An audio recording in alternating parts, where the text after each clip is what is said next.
Restaurant Daily brings you the top headlines of the day, but did you know you can dig deeper into the industry news by listening to The Week in Restaurants, or as we call it, TWIR. Available wherever you get your podcasts on Fridays, TWIR features restaurant business editor-in-chief Jonathan Mays, senior editor and tech editor Joe Guskowski, and executive editor Lisa Jennings, the TWIRmites, who gather each week to chew on the top stories impacting the restaurant industry and offer their insights and analysis. Follow wherever you get your podcasts. Shake Shack had to deal with rib theft last month. Restaurants keep adding jobs, and Subway has a new digital channel. Welcome to Restaurant Daily, your daily dose of the most important news in the industry from the editors of Restaurant Business and Nation's Restaurant News. I'm NRN Managing Editor Leanne Zitzmeister. And I'm RB Executive Editor Lisa Jennings. Highway ribbery hurt Shake Shack last month. Rob Lynch, CEO of the fast casual burger chain, told investors at a conference this week that 1,000 racks of boneless baby back ribs that were destined for the chain's barbecue baby back rib sandwiches were stolen in Mexico last month. That forced the company to scramble to find enough supplies for the sandwich to be able to serve them to customers. The company eventually did, and the sandwich remains on the menu. But it added to a number of headaches for the chain that month.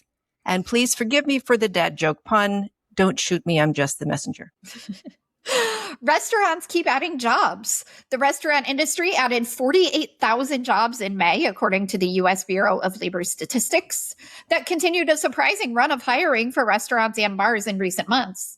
The restaurant industry has hired more people so far in 2026 than it did in all of 2025. And restaurants represented 1 out of every 3.5 jobs created by the economy last month. Subway has a new digital channel. Shoppers can now order a Subway sandwich through the Walmart app or website, at least where stores have a Subway outlet, and there are many. Subway is in about 1,400 Walmart locations with more to come. Guests can order and customize their sandwich and have it delivered within 30 minutes as a separate order or along with their Walmart grocery order. Portillo's has a new restaurant coming to the heart of its hometown. The Chicago-based chain is opening its first inline location in the city on Michigan Avenue, just south of the Magnificent Mile. It's the 45th unit in the Chicagoland area and will be about 5,500 square feet, which is smaller than the typical Chicago area Portillo's, proving out a new prototype. Portillo's has slowed its development to focus more on unit economics. With 102 restaurants at the end of the first quarter, the fast casual chain plans to add 8 this year. Restaurant chains across segments are rushing to ramp up their experiences as consumers continue to be selective about their spending. Their tactics include introducing shareable towers and sauce flights. TGI Fridays and Red Robin are leaning into their tower offerings, while Popeyes has just launched a chicken tenders tower. Popeye's tower comes with a flight of dipping sauces, and such flights have also been introduced recently at Portillo's, Huey Magoo's, and Buffalo Wild Wings. Further, some Chick-fil-A operators are experimenting with sauce samplings like a sauce sommelier. Talk about a dream job. Speaking of Chick-fil-A, the chain opened a delivery-focused kitchen in Miami in partnership with Cloud Kitchens. It marks the chain's first ghost kitchen in Florida, but its 6th overall. The menu features core items that are delivered primarily through third-party platforms, and while the Miami unit's breakfast menu is smaller than a traditional restaurant, it will serve its chicken minis all day long.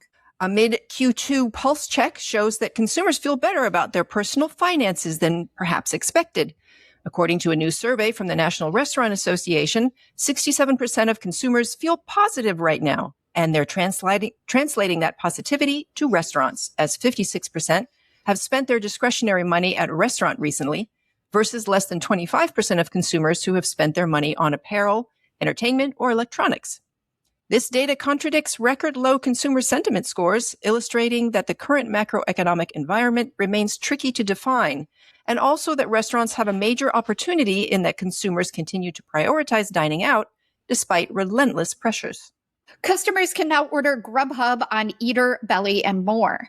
The delivery service has integrated with the restaurant review apps as well as Alexa Plus and Built in an effort to reach more customers. Eater and Belly are popular restaurant discovery platforms, while Alexa Plus is the latest version of Amazon's voice bot. Built is a loyalty program for housing payments, and users will now have the option to get a $10 monthly Grubhub credit. And that should do it for Restaurant Daily. Listen to us every weekday wherever you get your podcasts. I'm Lisa Jennings. And I'm Leanne Zinsmeister. Keep your standards high this week.